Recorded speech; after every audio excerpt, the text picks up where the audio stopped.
Hey, welcome into the stew here at the Corporate Research Center in Blacksburg, Virginia. Kyle Marshak across the way. We have Carter Hill behind the desk, one of the best producers in the land, Giovanni Heater. He's just giving me the hand right now. Should be a fun one for TSL today. We're going to talk men's hoops after a tough loss to Miami. And in segment 2, of course, we're going to catch up on the number 9 ranked women's basketball squad as we preview UNC. Then we have the Clearwater preview for softball, recapping what happened for the softball squad. And of course, ETSU recap for baseball. That and more on TSL today, and it starts right now.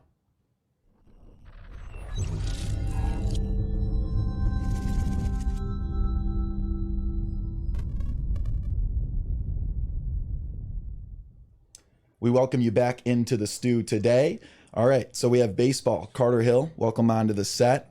Baseball is in that second segment. Before I preview that with Chris, who's going to hop onto the set in segment 2, we'll do the old switcheroo. But for now, men's basketball. You and I were on the call last night for a fun one against Miami and Castle Coliseum. It feels like men's basketball is always within reach, even with a tough stretch in ACC play, Carter. There's a lot of things to look at on the stat sheet. It was really tight in those final few minutes. The first one that stands out to me, the Hokies got out-rebounded 39-31, and they also missed a lot of open shots in the final 5 minutes. Is it the rebounds, is it the missed shots, or is it a combination of both for the Hokies right now? It's funny, Mr. Marshak. It's funny. And first, great to be with you today for our first TSL today together in the stew. Whoops, sorry. Didn't mean to hit you. No, I think when you look at this Virginia Tech team and the way this Miami game played out, it's really tough because Mike Young said it in the post game. Miami shot 42% from the field, 32% from 3. And if you had told Mike Young and company that before the game, Virginia Tech probably would have said they would have won the game. And Mike Young even said that in his post-game press conference. You look back to the previous matchup between the two down in Coral Gables, Miami shot 57% from the field. Miami now on a 7-game win streak. The first 6 games of that win streak, they shot at least 52% from the field, and they scored at least 78 points. So it's no secret, one of the more dynamic offenses in the country, and the statistically most dynamic offense in the ACC. I thought Virginia Tech really controlled the pace in this ball game. I mean, with 7 minutes left in the first half, the game was in the 20s. Yeah. That's exactly where the Hokies wanted the game to be at. It was in the 30s at halftime. It was in the 50s with about 7.5 minutes to go. It eventually got to the 70s due to foul trouble, or not foul trouble, but fouls late in the game and hitting some late shots in desperation mode for the Hokies. The game was pretty much where Virginia Tech wanted it to be. Tech just couldn't hit open shots. They couldn't seem to score when they needed to. Miami got some big stops defensively, and as you mentioned, the rebounds were key for the Hurricanes. 39-31 in favor of Miami, and 14 offensive rebounds, 4 big ones for Forchad Omir down low. Yeah, Norchad's not even that leading scorer necessarily for the offense of the Hurricanes, but he dropped 21 and led the way for Miami last time around in that same matchup. The box scores between both games that we've had against Miami are incredibly similar. Both teams just shot the lights out from the field. It's just the Hurricanes did it slightly better, it felt like. Kind of weird. But the Hokies still they still heated up towards the end, just couldn't close the show, and we've seen a lot of games like that. The Hokies' ebbs and flows is what I want to talk about so far this season. I know a lot of people have made this conversation, but you look at it like a roller coaster. They've had really high highs and really low lows, and a lot of loop-de-loops in between. They've been as high as a win over number 6 ranked UVA. They got bacon that day too. They got it last night. 2 consecutive losses to Boston College and then an L to Georgia Tech. How is that possible for the Hokies? They're just inconsistent right now, and I think Mike Young and company are trying to put a finger to that, because when you continue to lose games like that, it's no wonder why Virginia Tech's in the position that they're currently in. The Hokies will not make they won't miss the NCAA tournament because they lost last night to Miami. They will miss the NCAA tournament because they lost to Boston College twice, and they lost to Georgia Tech. It just seems like they can't really find their rhythm. Both offensively and defensively on either side of the ball. It seems like one night one can be on, one night it can be off. And that was the problem last night too. We mentioned it in the opening just a minute ago. Virginia Tech never got in a true rhythm offensively. Grant Basile had 13 points, but he wasn't as good as he's been. Now, it's a tough ask because in the last 8 games, in 6 of them, Grant Basile had scored at least 20 points. And he had scored 20 points in the last 4 games. Now, he's still scored in double figures in the last 12. But it just seemed like Tech couldn't get in a rhythm offensively, and that seems to be the moral of the story of the season so far. And it's not just an offensive thing. Just never really finding consistency on both sides of the ball. Obviously, early on in the season, the Hunter Couture injury majorly affected some things, but when you're not consistent, especially in the ACC. I know people talk about it is a bad conference this year. It's tough to win games night in and night out. And when you find yourself in a 1-7 hole in the ACC, it's tough to climb out of. They did it last year. Yeah, they were 2-7 in the ACC, but it's almost like, you get fortunate. The first time you turn in an assignment at 11:58, you're fortunate. If you started at 11:45 and you turn it in on time, you're fortunate. But if you try to do it again the next assignment, maybe you're not so lucky, and that appears to be what happened to Virginia Tech this season. I like that analogy, and you and I as college students, we might have handed in a couple assignments at 11:58, and it works out, but it feels like the Hokies do wait till that last handful of minutes to try and get the game done.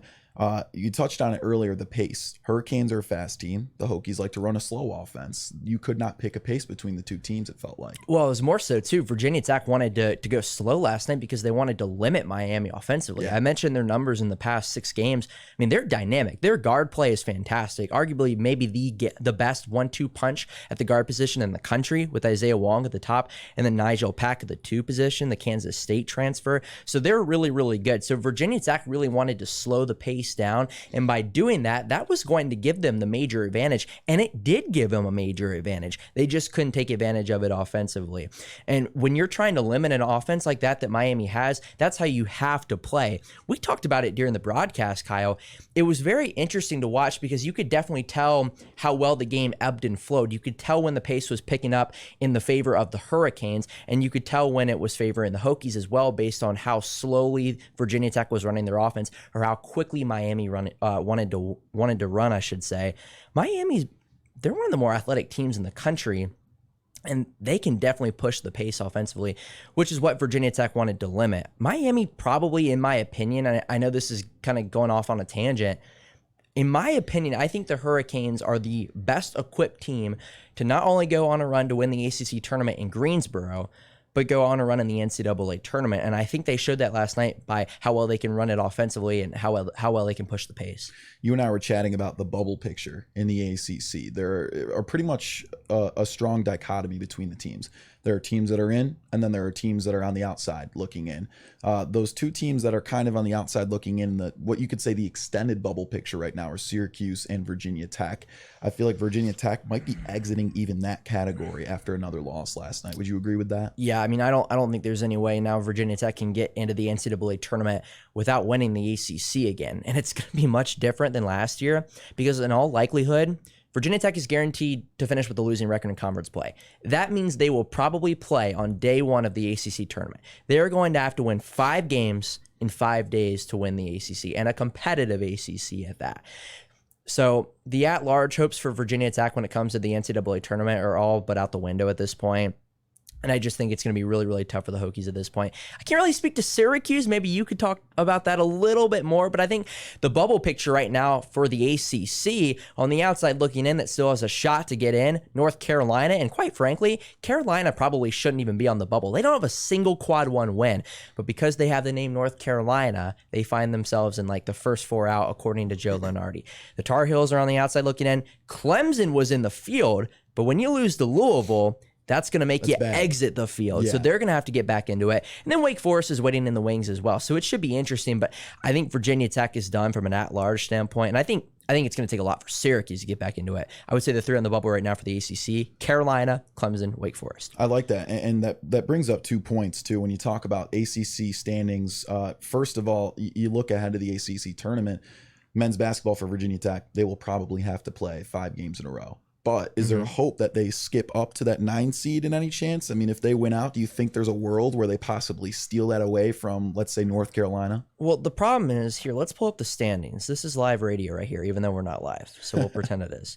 Let's pull up the standings. So currently right now in the ACC, Virginia Tech actually would be the 11 seed right now. They own a tiebreaker with Florida State due to the Hokies' win over UVA. The Hokies and Seminoles are both 6-11. I'm still confident that Tech will jump Boston College. The Eagles are 7-10 in conference play, but they've also beaten Virginia Tech twice. I don't know who Boston College finishes with. You already got to worry about jumping BC to be the 10 seed. And then you look at the 9. North Carolina's 8-8 in conference play. They could potentially jump Carolina, but the best Tech can do now in ACC play is 9-11. And that assumes you win out. And they'll probably beat Louisville at the KFC Yum Center. They'll probably beat Florida State. But they've only won once at Cameron Indoor in program history. I don't care. Like, Duke is not a great team this year, but it's tough to win down in Durham in that building. So that's going to be tough. Carolina, off the top of my head, they have 4 games left. They finish with, I know they have UVA. I think they have UVA in no particular order. UVA, Duke, Florida State, Notre Dame. They probably beat, I think they play at Notre Dame tonight. They probably beat Florida State and Notre Dame. They're probably going to have to win both of UVA, Duke to get in the NCAA tournament.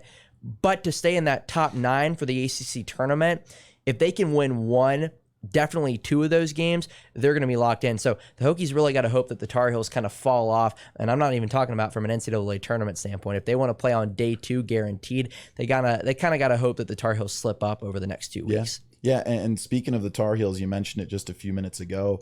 You talk about it. Joe Lunardi has the Tar Heels. Is it the last team in or the last team? The first. I think they're the first team out right now. First team out right now. As of yesterday. So they're strongly in the bubble picture. Let's look at it this way. That's not Joe Lunardi being biased. That's him understanding the way committee looks at it. You had a really, but it includes biases. Yeah, and that's a good way of looking at it too, right? Because there's no quad 1 wins for North Carolina, but they have North Carolina across their jersey. That's a team that's in the picture simply because of the name, brand, image. You and I were chatting about it yesterday. Like, if a team like Kansas is in the same position as North Carolina, they might even be the last team in right now. Just to take it a step further. But in juxtaposition to that, a team like Clemson in the same position as North Carolina would not be in the bubble picture right now. If Clemson had the same resume that North Carolina has, and see if you agree, Gio, I don't think Clemson would be even touching the bubble right now. You think that's a fair take, Gio? Yeah, probably. Yes, Chris Hirings in the corner says yes. There's, and you can reiterate what I'm saying. Yeah. There is so much money that North Carolina brings to the table as far as their fans travel like crazy. That's very true. Yep. Fan bases. Like, there's so much revenue to be made off of North Carolina playing in an NCAA tournament. One of the best traveling fan bases and so much revenue. Now, I will say the tournament makes the revenue regardless, but as far as fans traveling, yes, no, 100%. But yeah, I don't want to get on that rabbit hole, but yeah, Carolina is certainly right on the bubble when maybe they don't exactly deserve to be there. But if they beat UVA and Duke, they should get in. But it's interesting for sure. And that brings it to 2 factors that make teams like North Carolina enter that picture. We'll stop talking about the Tar Heels in a second. We're gonna talk about this for 10 minutes. It's 1, the revenue and the name, brand, image, and then 2, whether or not the committee knows that they are a team that performs well in the tournament. You think about teams who bring weird defensive looks, including Syracuse or San Diego State or Houston. Now, Houston's a good ball club. You just read off Syracuse's opponents in 2020 for the NCAA. But those are 3 teams right there that and they went to the Sweet 16 that bring interesting looks defensively. So if they're on the bubble, those teams usually get that selection because they know the committee knows that those teams will perform. All right, enough NCAA tournament bubble. Nobody cares about the Tar Heels. Yeah, no one cares about the Tar Heels. Let's talk about the Blue Devils. A Duke preview coming up on Saturday, I believe that is. They're going to the Cameron Indoor. Last matchup, a 78-75 victory for the Hokies. That snapped that really, really daunting 7-game losing streak in the ACC. What's your expectations for this Duke game? It's going to be tough. Duke is a very beatable team. They're a very beatable team. They don't have the guard play that they typically have there. I mean, the talent gap there between what they typically have to what they have now is so entirely different. Now, they're definitely going to be in the NCAA tournament, and they probably should be even more comfortably in the field. I don't know. Did you all watch the Duke UVA game in Charlottesville? I caught how the Blue Devils were absolutely robbed of a win down there. The fact that Duke was actually robbed of a win is insane. Unbelievable. That never happens. Never happens. No, I mean, they're a good team. Coming into Blacksburg, when they came here a couple weeks ago, I thought Virginia Tech was going to win the game because, again, Duke is not a dynamic team. But again, you got to go to Cameron Indoor Stadium. The Hokies have only won once there in program history. Once. And it's always tough to win in Durham. The atmosphere there should be crazy on Saturday night. I just don't really think that Virginia Tech will be able to put the pieces together to win that game. I don't want to get too much into a preview because we do have another TSL today coming up on Friday, but just to tease it a little bit, I think Virginia Tech, they can win that game, but you're going to Cameron Indoor Stadium. Kyle Filipowski was a problem here last time. He could be a problem down low on Saturday. it'll be interesting to watch for sure, but it's tough to win in Cameron. All right, well, 8 p.m. tip-off live on ESPN from Cameron Indoor Saturday night. That should be a fun one. And, of course, Zach Mackey on the call for Learfield. That'll wrap it up for this men's basketball segment. I forgot to say in the beginning, we have to thank our sponsor, Triumph. Recruit, retain, reward. I'm not mistaken with that one, am I? Of course. All right, well, we have Chris Irons joining us on the set in segment 2. But beforehand, of course, Carter and I have to talk about some softball and women's hoops coming up soon. The Tar Heels for women's hoops coming up on Friday. But for now, Kyle Marshak, Carter Hill will be back on TSL today.